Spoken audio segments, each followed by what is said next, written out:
Welcome back to Ooro Africa this morning. I am Charity Chikene.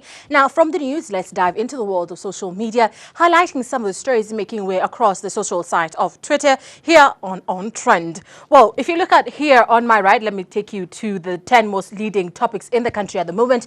We have the top 3: South Sudan, Somalia, Mureithi, Nairobi, Pangani, and we also have here Kenyans, Jubilee, Kalonzo Musyoka, and CORD.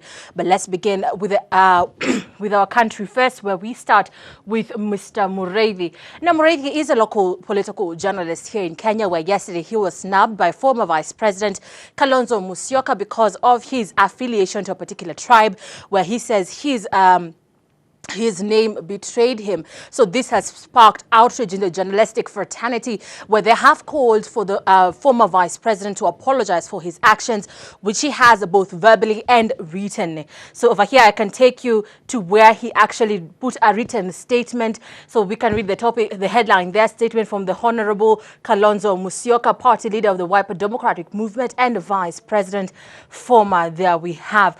Now, where he starts with, I wish to clarify the following. So indeed, that is what is making way across the Mureithi hashtag. And a lot of people are connecting this particular situation to the insecurity situation in the country, where the political forces are being bombarded with having to align the Somali affiliated group here in Kenya, the Somali tribe, with those of Al-Shabaab, because of their same origin. The Somali people and the Somali people here in Kenya speak the same language and look the same as well. So indeed, they're saying that the Somali group here is being criticized and is being secluded and segmented.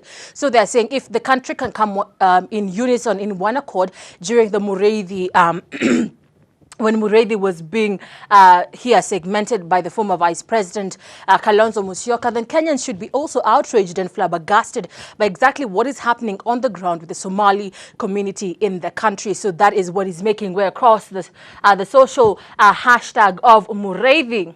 So here we have just people giving their comments, and let me just highlight one person who actually spoke. Here we have Robert Otani lives on. We are so outraged that Mureithi was profiled, yet in the same vein, cheer on as Kenyan Somalis are profiled. We pretend much. So indeed, that is exactly what is making way. We have here Dennis Itumbi saying, I accept the gesture by former Stephen Kalonzo Musyoka, not only to issue a statement of apology, but to call Mureithi and apologize. He did a mistake and apologize. So indeed, that is what Dennis Itumbi is saying, and that is what is happening on the hashtag Mureithi. Now let's move on swiftly to insecurity matters. That is taking the second and the last topic of today in our discussion, the issue of insecurity in the greater East African region. But here in Kenya, it is in regards to the Al-Shabaab terror groups who are taking the country by storm with terror attacks. And so yesterday we had an expose in one of the local stations named On the Hills of Terror, where the police were just trying to explain that some of these terror attacks take place by and are caused by sleeper cells who can be activated at any time. So indeed, every Kenyan needs to be alert in what is going on. So this is a morning picture of exactly what took place in Pangani. So there we have, and this is the vehicle that exploded with 2 police officers and 2 terror suspects. So indeed, this is something that is taking the Kenyan population by storm. And what people are expecting is the government to do something about this particular terror situation. Since 2012 to date, we've had 80 terrorist attacks in the country. So indeed, it is not going well for Kenyans. So you can be here, you can put your say on exactly what you think the security situation in the country is and how the government needs to improve on this particular situation. But also one thing I can highlight is that the GSU did a pass-out parade for the 2 police officers who died in the in this particular blast outside the Pangani police station. So condolences to their families. But also one thing I need to highlight is the situation in South Sudan. Now, following the massacre of 200 civilians in South Sudan, people are not taking it lightly. People are taking to Twitter to just call for not only the African Union, but the United Nations to do something about this situation in South Sudan. Now, what happened yesterday, we had the rebel forces corner the government forces in the city of Malakal. Let me take you to my map here. Where we have the South Sudan here, we have Juba. Now let me open for you where Malakal is. Let me take you up.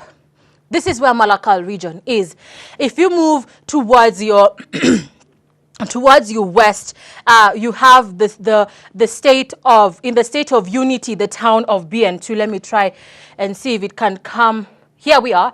This is BN2. This is BN2 in the unity state, the oil-rich state of unity. So we are having rebel forces here. There they are. Now moving up, as if you're going towards the Nile, we have Malakal. And if you go up, as if you're going towards let me take you to that map.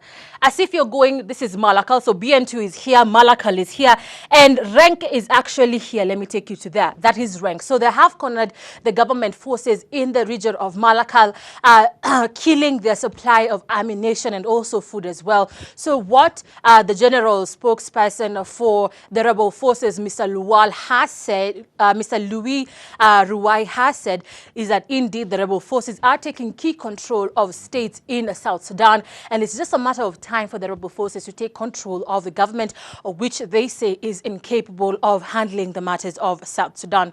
But before we finish, let's go to our Facebook page, where you can have everything you need to know about what is happening in your world and in the scene of politics, entertainment, and sports as well. Well, you can take a look at other stories we've done here at Ebru Africa this morning, where we give you insight on what is happening in your world.